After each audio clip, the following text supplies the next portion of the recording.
This party food is the result of the best appliance investment one of our creative contributors has ever made. That's a direct quote, people. We are just beginning to understand the versatility of the waffle cone maker, and Studio 5 contributor Cari Stevenson is breaking us in slowly. It's so good to see you. Good to be here. So we talked about this a little bit before the break, but last time you were here, you made that statement, the waffle cone maker, my best investment. What makes it so great? Well, okay, so I think because I entertain a lot, and this is my rule in my house, because I have a tiny kitchen, not a lot of counter or a lot of cupboard space. It has to be used monthly if I'm going to invest in it, because if it's going to have like a golden spot in the cupboard, it's got to come out a lot. That is prime real estate. That is prime real estate. Yeah. And so this is that for me. Like, I use it a lot, and in the summertime, it probably like doesn't ever get put back in the counter. Like, it just stays on my countertop. It's out. Is there a brand you like or a particular? So I bought this Chef's Choice brand. Okay.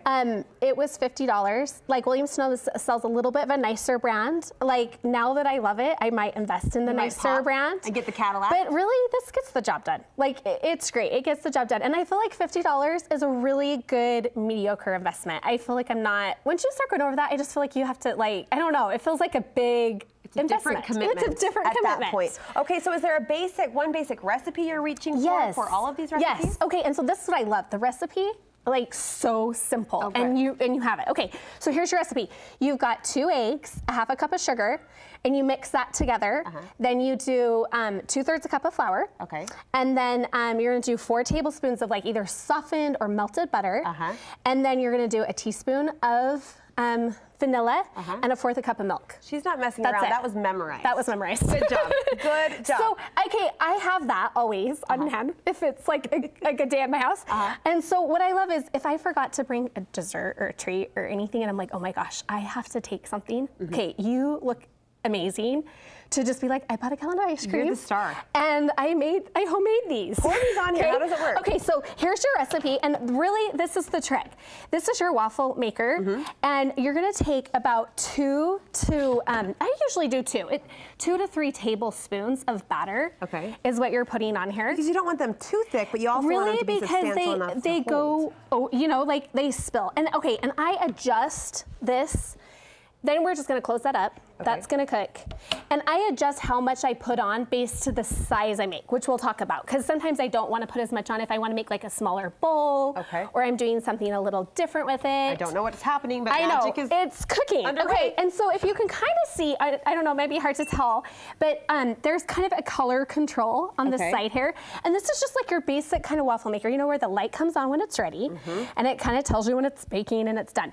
So you can adjust this for the darkness. And so sometimes my kids will be like, they're really brown, and they'll be like, Mom, you burnt it.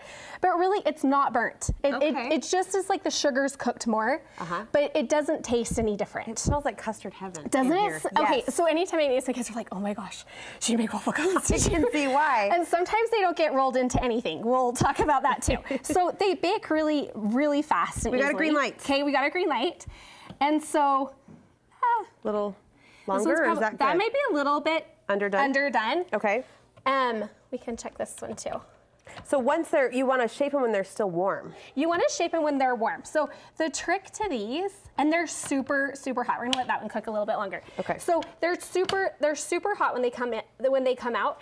And so you're gonna get a little burned fingers. I just found like I've tried to like use the towels and all this, and they all come with this cone shape. Okay. And then I've kind of created my own little shapes, like what other shapes can you make? With household tools that I have. Okay.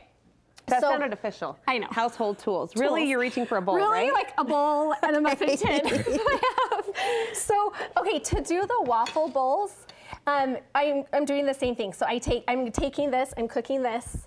Let's see, this is probably done. Let me show you really quick as you pull this off. Watch your fingers. Don't sacrifice any fingertips on our behalf. Okay, and all you're gonna do is roll. And that comes with the gadgets. This comes with it, okay? And this is what I love. So as that says rolling, and it dries and sets up really fast. So I just leave it like this. This is what I do. And then, okay, I'm gonna make my next one. And really by the time my next one's done, this is hardened enough to pull back out. How do you get with the bowl, for example? How do you get the little wave? So that just happens kind of on its own, kind of organically. You don't want to take credit for that? Here's the special tools. Okay, yes. The household so tools. I feel like we all have those stacking bowls, right? Yeah. So I just pulled out. Find whatever size you need and works best for you, okay? So you can tell this Do you is want a fork? Is that helpful? Oh, you got one. Okay. This is a little more cooked, you can tell. So I'm just gonna put that right inside. And it folds. See how it kind of just folds on its own and creates like ribbon rolls. Yeah, and so then I just put that in.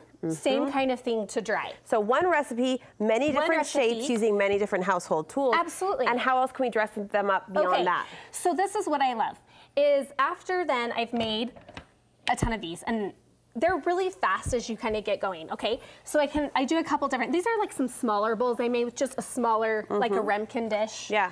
Things like that. Okay, and then if I wanted to do the taco shape, I'll do like a tablespoon of the waffle cone mix, okay?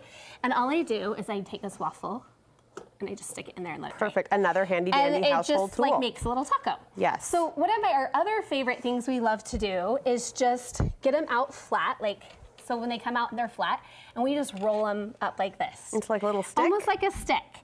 And so if you can see, like, we have like a hot chocolate party and stuff at my house, and so we'll take them and we'll dip just the sticks in different things. Okay, how fun. And then we'll just stick them, here's some like, a nice little steamer of milk. And then you stick it, becomes your like stirring stick, that chocolate melts off. Your straw, whatever.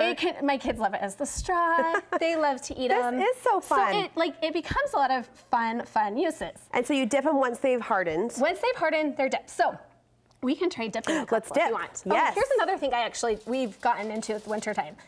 Making s'mores.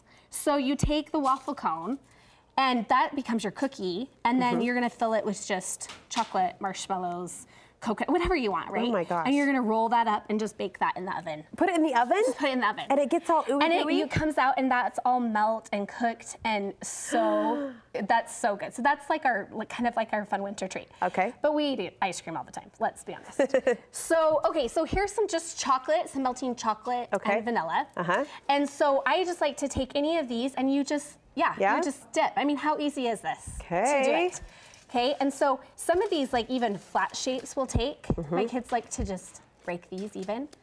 This is a fun like snack. Sometimes if I have like extra frosting. They've just put two expecting women in the kitchen with bowls of chocolate and sprinkles. I know, what could go wrong? What is wrong with this? And like this can be a fun little snack treat. You can make like some fruit salsa and dip these little chips in and then just roll that. Isn't that so easy? Look at this. Isn't that so easy? Oh my gosh, I'm having a ball. So this has been like a theme of like so many of our parties. I bet, and like you said, bringing that extra of a homemade waffle cone is all you need to do to impress the neighbors. And I love this red button ice cream. I don't know if it's everywhere, but they have some really fun flavors. And so what I like about it is like this is orange stick for Christmas. Yum. And so I think it's fun because you can kind of create your toppings based on the ice cream you're going to serve. Okay. So it makes it fun. Sold, and sold. I love it. You've convinced us all. She put her money where her mouth is, and it is one of those versatile kitchen appliances we'll all want on our Christmas list now. Thank you so much.